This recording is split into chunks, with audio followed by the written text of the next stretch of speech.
मनुष्य जैसा शक्तिशाली कोई है? मिसाइल पावर है, और ये मिसाइलों के नाम क्या है? अग्नि अस्त्र, पृथ्वी अस्त्र, अब ब्रह्मास्त्र भी निकल आया है। तो मनुष्य जैसा शक्तिशाली भी कोई नहीं, बटन दबाने की देरी है। मनुष्य जैसा भक्त भी कोई नहीं मिलेगा। गली में 10 मंदिर मिलेंगे आपको, एक ही गली में 10 मंदिर होते हैं कि नहीं होते हैं? और हर मंदिर के आगे जाकर करता है। मनुष्य जैसा भक्त भी कोई नहीं, और मनुष्य जैसा धनवान भी कोई नहीं। रात्रि के समय में अगर फ्लाइट से नीचे शहरों का नजारा देखो तो सोने की लंका जैसे वो ऑरेंज कलर की लाइट होती है, और उस ऑरेंज लाइट में जैसे शहर चमक दमक हो रहा है। आज शहरों में ऐसी लाइटिंग होती है कि जैसे जगमगा रहा है पूरा शहर, जगमग, तो सोने की लंका जैसा है। लेकिन आज मनुष्य भी किस ओर आगे बढ़ रहे हैं? अपने ही सर्वनाश की ओर। क्यों? क्योंकि मनुष्य जीवन में भी ये 2 कमजोरी आ गई है। अहंकार चरम सीमा पर है, और अनैतिकता जीवन में आ गई है, जो उसके सर्वनाश का कारण है ना? आज मनुष्य ने भी अपनी बुद्धि की शक्ति से प्रकृति के सारे देवताओं को अपने घर में बांध के रखा है। बटन चालू करो, वायु देवता एसी के रूप में आपको पंखा हिला रहा है कि नहीं हिलाता है? गैस चालू करो, अग्नि देवता, अभी कहां चूल्हा फूकना पड़ता है। गैस चालू किया, नॉब चालू किया कि अग्नि देवता प्रकट हो जाते हैं। खाना पकाना चालू करते हैं, हाथ खाली रखो, नलके के नीचे सेंसर ऐसे लगे हैं, इंद्र देवता पानी भरने लगते हैं, आपका हाथ धुलवाते हैं। तो ये रावण राज्य है या नहीं है? तो श्री राम जब थे तब रावण था या आज है रावण? आज घर घर में कौन है? रावण है या राम है? रावण है या राम है? घर घर में रावण है। तो रावण राज्य उस समय नहीं था, वहां तो मर्यादा पुरुषोत्तम हर नर नारी थे। श्री राम के राज्य में कोई अभद्रता करे ऐसे हो सकता है? और श्री राम इतना कमजोर हो, ऐसा हो सकता है? नहीं। इसीलिए कहा कि श्री राम जहां थे वहां हर नर नारी ऐसे मर्यादा पुरुषोत्तम थे, वहां अभद्रता करने वाले कोई नहीं थे। वहां रावण भी नहीं था। रावण आज है। जब ब्रह्मा की रात्रि है, इसलिए दिखाया अयोध्या में थे श्री राम। अयोध्या जहां कभी युद्ध जैसी स्थिति नहीं थी, मनुष्य जीवन में संघर्ष नहीं था, संघर्ष का नामो निशान नहीं था, ऐसा अयोध्या। उस समय ये दुनिया कैसी थी? अयोध्या थी। अयोध्या में युद्ध कहां से आया? सोचने की बात है। हर बात को हम चैलेंज करेंगे आपके सामने। लेकिन आज जब रावण राज्य है तो राम राज्य नहीं है। एक भी नर नारी मर्यादा पुरुषोत्तम नहीं है इस संसार के अंदर। तभी तो धर्म ग्लानि का समय है, तब भगवान को आना पड़ता है। अगर आज की दुनिया में राम होते थे, मर्यादा पुरुषोत्तम अगर कुछ लोग होते थे, तो भगवान आते नहीं थे। लेकिन भगवान का आना यह सिद्ध करता है कि हर नर नारी उस स्वरूप में आ गए, धर्म ग्लानि के सारे लक्षण मौजूद हो गए, तो भगवान को भी आना पड़ता है कि नहीं? तो इसीलिए कहा जहां श्री राम थे वहां रावण नहीं था, और जब आज रावण है, जहां रावण है वहां श्री राम भी नहीं है। इसीलिए भगवान आकर के नर से सुश्री नारायण, नर से सुश्री नारायण सतयुग के योग्य बनाते हैं। नर ऐसी करनी करे जो नर नारायण बने, ऐसा कर्म सिखाते हैं। तो भगवान गीता के माध्यम से हमें वो कर्म सिखा रहे जो नर नारायण बने, नारी श्री लक्ष्मी बने। इसीलिए बाइबल में बहुत सुंदर बात यही कही हुई कि जब परमात्मा इस संसार में आता है तो God made man in his own image. Genesis chapter 1 में ये बात आती है कि God made man in his own image. परमात्मा ने मनुष्य को अपने समान स्वभाव को प्राप्त कराया और अपनी इमेज में उनको बनाया, जिसको भगवान भगवती कहा। इसलिए वो भगवान भगवती थे। और वो भगवान भगवती कितने हो गए भारत में? 33 करोड़ देवी देवताएं हो गए।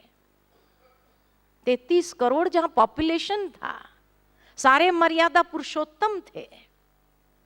उसी को ही गुरु नानक देव ने बहुत सुंदर कहा कि मनुष्य से देवता किए करत न लागी बार।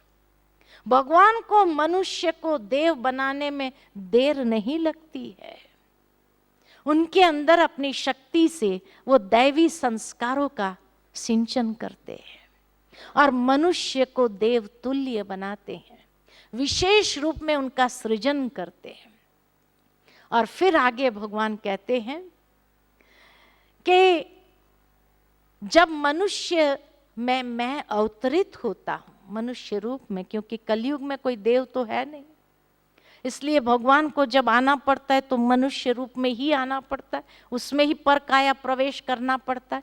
तो मूर्ख मेरा उपहास करते हैं, वे मुझ परमेश्वर के दिव्य स्वरूप को नहीं जानते हैं, क्योंकि वो मोहग्रस्त आसुरी स्वभाव वाले होते हैं। तब अर्जुन पुनः ये सवाल करते, तो कौन जानते हैं? अब तक कितनी बार पूछ लिया, कौन जानता है, कौन नहीं जानता है, क्यों जानता है, कैसे जानता है? तो फिर पूछता है तो कौन जानते हैं? तो भगवान कहते हैं जो मोह मुक्त दैवी प्रकृति यानी दैवी संस्कारों से जीने वाले हैं, मुझे अनादि अविनाशी स्वरूप में जानकर अनन्य भाव से याद करते हैं, वे दृढ़ता पूर्वक नित्य योग युक्त रहने का पुरुषार्थ करते हैं। योग युक्त होने का पुरुषार्थ करते हैं, है ना? स्पष्ट शब्द में अब कह दिया कि मैं मनुष्य रूप में जब अवतरित होता हूं, साधारण तन होने कारण मूर्ख मेरा उपहास करते हैं, क्योंकि वे मुझे नहीं जान सकते हैं, क्योंकि वो मोहग्रस्त है, इसीलिए नहीं जान सकते। फिर भगवान कहते हैं जो ज्ञान का अध्ययन करते हैं, सोमरस पान करते हैं और यज्ञ सेवा करते हैं, वे पाप कर्मों से शुद्ध होकर पवित्र स्वर्ग धाम में जन्म लेते हैं, जहां वे देव पद का आनंद भोगते हैं। सोमरस पान या ज्ञान का अमृत पान करने वाले अपने संस्कारों में परिवर्तन ले आते हैं और वही उस देव पद को प्राप्त करते हैं, उस दैवी दुनिया में जाते हैं, उसको अधिकार प्राप्त होता है, क्योंकि वो पात्रता यहीं विकसित करते हैं। परंतु जब पुण्य क्षीण हो जाता है तो वो पुनः सतयुग त्रेता में पूरा करके, जैसे ही पुण्य क्षीण हुआ तो द्वापर और कलयुग में मृत्यु लोक में आ जाते। इसलिए सतयुग और त्रेता युग को अमर लोक कहा जाता है और द्वापर और कलयुग को मृत्यु लोक कहा जाता है। क्यों मृत्यु लोक कहा? क्योंकि यहाँ अकाले मृत्यु आ जाती है। 5 साल के बच्चे को मृत्यु आ जाती है, 2 महीने के बच्चे को मृत्यु आ जाती है, गर्भ से ही गर्भपात हो जाता है, अकाले मृत्यु। इसीलिए ये मृत्यु लोक है। अमर लोक माना जो पूरी आयुष्य भोग करके स्व इच्छा से अपने शरीर को त्याग करते हैं, इसीलिए उसको अमर लोक। ये नहीं कि वहां कोई शरीर छोड़ता नहीं है, स्वर्ग के देवी देवताएं भी शरीर छोड़ते हैं, लेकिन वहां शरीर छोड़ने को मृत्यु नहीं कहा जाता है, वो महोत्सव हो जाता है। जिस तरह इस दुनिया के अंदर बर्थडे मनाते हैं, स्वर्ग में मृत्यु भी एक महोत्सव है। जैसे ही पूरी आयुष्य भोग लिया, भोगने के बाद उन्हें मन होता है कि अब बहुत साल इस चोले में बिता दिए, अब नया चोला पहनना चाहिए। तो सारे परिवार को इकट्ठा करते और सारे परिवार को इकट्ठा करके ऐलान करते हैं कि अब हम नया चोला लेना चाहते हैं।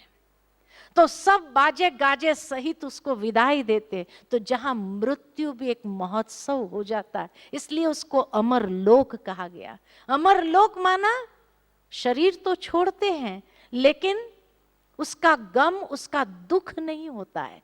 खुशी खुशी से उनको विदाई देते हैं और विदाई देते हुए उसको आगे की यात्रा पर भेजते हैं। ये दुनिया को कहा मृत्यु लोक, क्योंकि अकाले मृत्यु कोई भी एज में जाने वाले समय न होते हुए बच्चा चला जाता है, बूढ़ा दादा रह जाता है, इसीलिए इसको मृत्यु लोक का। तो द्वापर युग से मृत्यु लोक आरंभ हो जाता है, अकाले मृत्यु होने लगती है। लेकिन सतयुग और त्रेता युग को कहा जाता अमर लोक। फिर भगवान कहते हैं, जो अनन्य भाव से मेरे दिव्य स्वरूप का ध्यान करते हैं, निरंतर मुझे याद करते हैं, उनकी आवश्यकताओं को मैं पूरा करता हूं। गारंटी है भगवान की कि जो मुझ में ध्यान लगाते हैं, उनकी सभी आवश्यकता को मैं पूरा करता हूं, और जो कुछ भी उनके पास है उनकी रक्षा भी करता हूं।